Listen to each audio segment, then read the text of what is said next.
venu au design par le dessin. Vraiment, quand j'étais petit, je dessinais beaucoup. C'était une vraie passion, ça l'est toujours d'ailleurs. Et par le dessin, très rapidement, j'ai commencé à imaginer des objets, des chaussures, des voitures. Donc c'était une sorte de design déjà, sans le savoir. Et vers 10 ans, 12 ans, là, j'ai commencé à entendre ce mot et avoir envie de me lancer là-dedans. Donc je ne me suis pas posé de questions et j'ai finalement toujours su que je voulais faire ça. J'ai rencontré Arto, je crois que c'était en 2013, quand on a commencé, 2012 ou 2013, et ce sont eux qui sont venus vers moi, donc Amandine Merle et puis Pauline Gillin, qui s'occupait à ce moment-là de la direction artistique, et qui m'ont proposé de rejoindre l'équipe de designers d'Arto, donc invité à proposer des créations, mobilier, objets. Donc c'était assez ouvert en fait à demande au début. Et puis ils m'ont proposé de réfléchir à un tapis. C'était la première fois que j'avais ce genre de demande, donc j'étais assez stimulé par ça.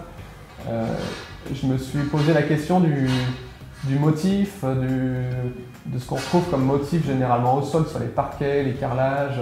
Et puis c'est vrai que très vite on s'est amusé sur la thématique un petit peu sport, terrain de foot, piscine, d'où le tapis Suzanne qui était la première création. Et de là, de fil en aiguille, on a imaginé pourquoi pas des objets qui pouvaient être satellites autour de ça. Et l'écriture du tabouret Lucien est venue assez naturellement. Et on l'a imaginé comme un objet un petit peu hybride, donc qui se positionne dans un habitat en tant que tabouret, en tant que valet, vraiment un compagnon de vie.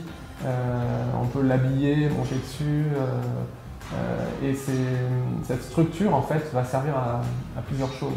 La dernière création avec Arto, c'est le fauteuil Georges qui se décline aujourd'hui en banquette. C'est la banquette sur laquelle je suis assise qui est les premières pièces qui sont sorties là depuis quelques semaines.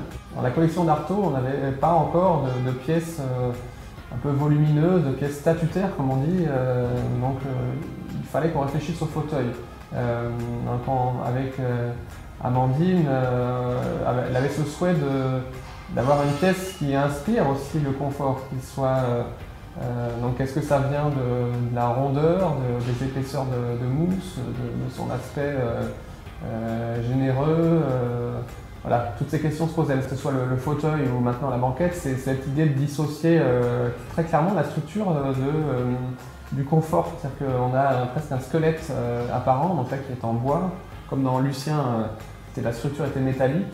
Là on a une structure en bois très dessinée, très apparente, qu'on souhaite mettre en avant, et puis la partie coussin, vraiment la partie confort finalement. Quand je vois le chemin déjà parcouru depuis que Arto m'a approché pour la première fois il y a pas si longtemps que ça, hein, ça fait 3 ans, je me dis qu'il y a encore de belles choses à faire derrière parce que c'est assez prometteur, quoi, et ça évolue bien.